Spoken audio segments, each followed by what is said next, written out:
Conversas e confabulações. Eu sou o Dr. Paulo Alves, falando de saúde de forma serena, sincera e suave. Nos extremos lances da vida, em quem depositais a vossa confiança? Nós já falamos exaustivamente sobre os efeitos do estresse crônico e sua relação com o medo e o pânico desta pandemia. Medo e pânico como causas de estresse crônico. No vídeo 7 tratamos de medidas anti-estresse, aquelas que levam à produção dos chamados hormônios da felicidade. Um deles é a ocitocina, também chamada de hormônio do abraço, hormônio dos vínculos emocionais, hormônio responsável pelo desenvolvimento dos relacionamentos, pela construção da confiança, pela sensação de segurança, fatores indispensáveis à manutenção de vínculos emocionais. Repetindo, os níveis de ocitocina no organismo determinam a sensação de confiança e de segurança. Guardem esse conceito para daqui a pouco. Hoje vamos falar sobre o sentido da palavra esperança, de como ela se relaciona com a diminuição do estresse e, portanto, do quanto ela é útil na situação em que nos encontramos neste momento. Vamos confabular?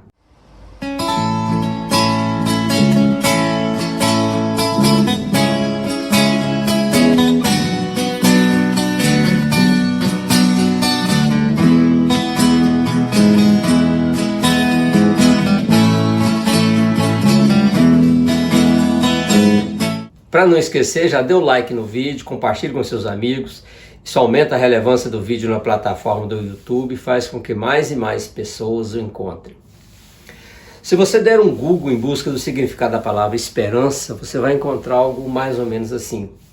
Confiança de que algo bom acontecerá. Crença de que um desejo se torne realidade. Por aí. Esperança e confiança, então, se confundem.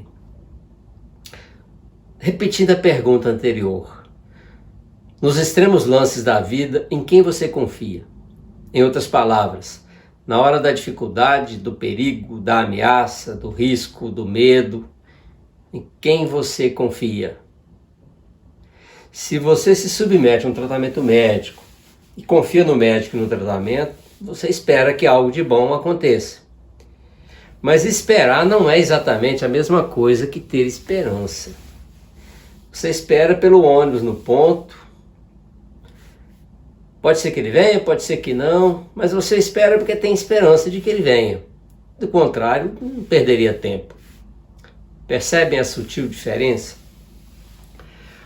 O filósofo Mário Sérgio Cortella diz que esperança vem do verbo esperançar e não do verbo esperar. Uma pessoa esperançosa é uma pessoa otimista, segundo ele. Uma pessoa que acredita na possibilidade de as coisas darem certo. E eu digo que uma pessoa desesperançosa é uma pessoa pessimista. Aquela que acredita que se algo ruim pode acontecer, então acontecerá. Portanto, nós temos aqui uma ligação intrínseca entre as palavras esperança, confiança e otimismo. O que deixa uma pessoa confiante alimenta a esperança e traz segurança. Portanto, em situações de perigo, nós precisamos de ter com quem contar, saber em quem confiar. O oposto disso é a sensação de desamparo, que estressa, que causa medo. Nós falamos disso no vídeo 8. Resumindo, atividades anti-estresse levam à produção de ocitocina, que são responsáveis pela sensação de confiança, de segurança, de esperança. Sensação essa que contribui para a diminuição do estresse, em oposição aos efeitos causados pela sensação de desamparo. Vou repetir.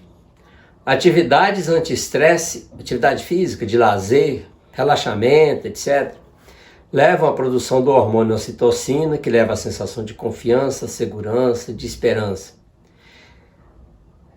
Esta é a lição que eu gostaria de deixar com o vídeo de hoje. Se você está com medo, se sentindo inseguro, você pode mudar isso com suas atitudes, assumindo atitudes que levam à produção dos hormônios da felicidade. É questão de exercitar. Nada mais útil, então, para os dias atuais. Qual que é a explicação para isso?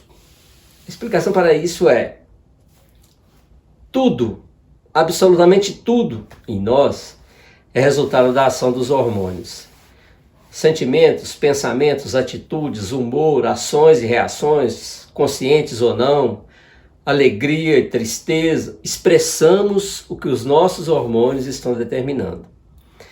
Então eu posso me tornar uma pessoa mais otimista, mais seguro, mais confiante, mais esperançosa, portanto, mudando minhas atitudes.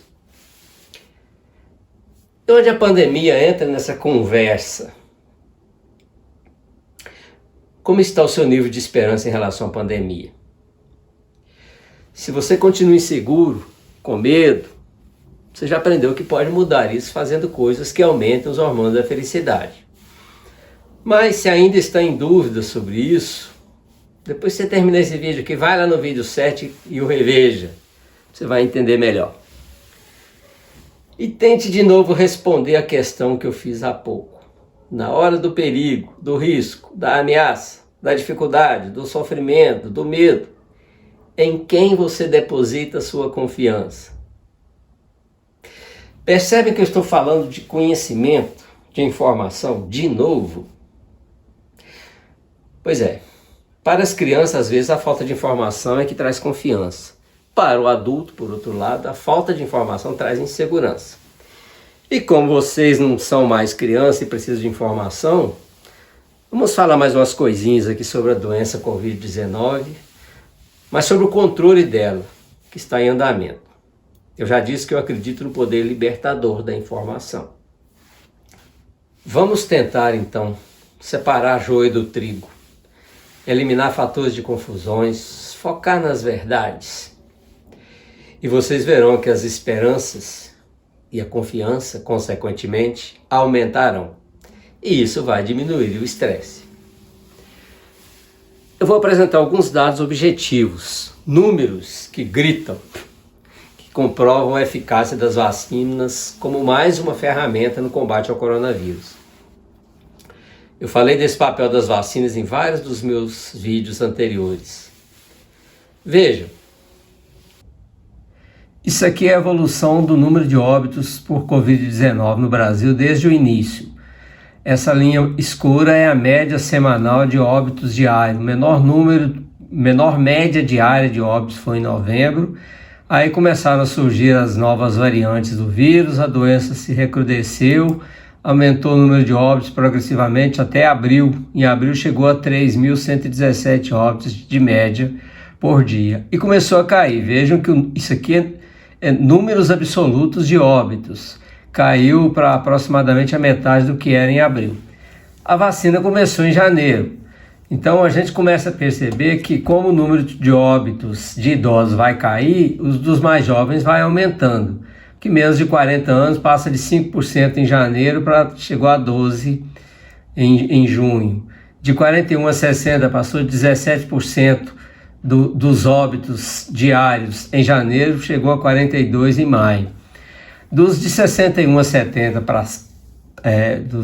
das pessoas de 61 a 70 anos já há uma estabilidade, eles já começam a ser vacinados e o percentual de óbitos de pessoas dessa idade já começa a cair. Mas o mais importante nós vamos ver com os de mais de 71 anos. Lembra que a vacina Coronavac propunha reduzir em 50% o risco da doença. 56% dos óbitos em janeiro eram de pessoas de mais de 71 anos e chegou exatamente a metade, 28%. À medida que as pessoas vão vacinando com as vacinas mais potentes, cada vez mais pessoas estão sendo vacinadas com as vacinas mais eficazes, a tendência dessa queda aqui é acentuar. Nós vamos ver uma queda mais acentuada e nesse ritmo a gente projeta para um futuro próximo o número de óbitos vai caindo à medida que toda a população vai sendo vacinada. Essa tendência de queda vai ser observada em toda a população e a gente tende a uma região de equilíbrio, que é o que a gente vem falando já há muito tempo. E é quando a gente atingir esse ponto de equilíbrio, a pandemia estará chegando ao fim.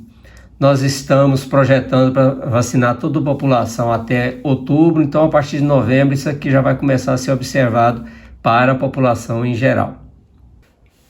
Para terminar, não podemos deixar de considerar que podem surgir novas cepas do vírus. Novas cepas que podem fazer o número de casos voltar a subir. Isso não está descartado, mas um ciclo virtuoso está em andamento com certeza. Avanço da vacinação, levando à diminuição da circulação do vírus no meio da população, que leva à diminuição das possibilidades de surgimento de novas cepas, o que significa melhor resposta em geral às vacinas, já que cepas novas tendem a escapar da ação das vacinas. E é assim que nós vamos evoluir para o controle da pandemia. O coronavírus só poderá ser erradicado da superfície da Terra se surgir uma vacina 100% eficaz. Enquanto isso não acontece, o cenário próximo é de controle, semelhante ao que existe em relação a outras doenças infecciosas. A influenza continua existindo apesar das vacinas. Pneumonia pneumocócica continua existindo apesar da vacina específica. AIDS e dengue, para ficar só em mais alguns exemplos, continua existindo e sem vacinas. Pode acontecer o mesmo com o coronavírus. Cultive esperanças e controle o seu sofrimento emocional. Obrigado por ter estado comigo até aqui. Não se esqueça de dar o like, de compartilhar este vídeo com seus amigos, de se inscrever no canal se ainda não é inscrito e acionar o sininho para receber notificações sobre novos vídeos. E caso tenha alguma dúvida, queira deixar alguma pergunta, dar alguma sugestão, escreva aí nos comentários logo abaixo do vídeo, que eu prometo respondê-las. Eu sou o Dr. Paulo Alves, médico cardiologista.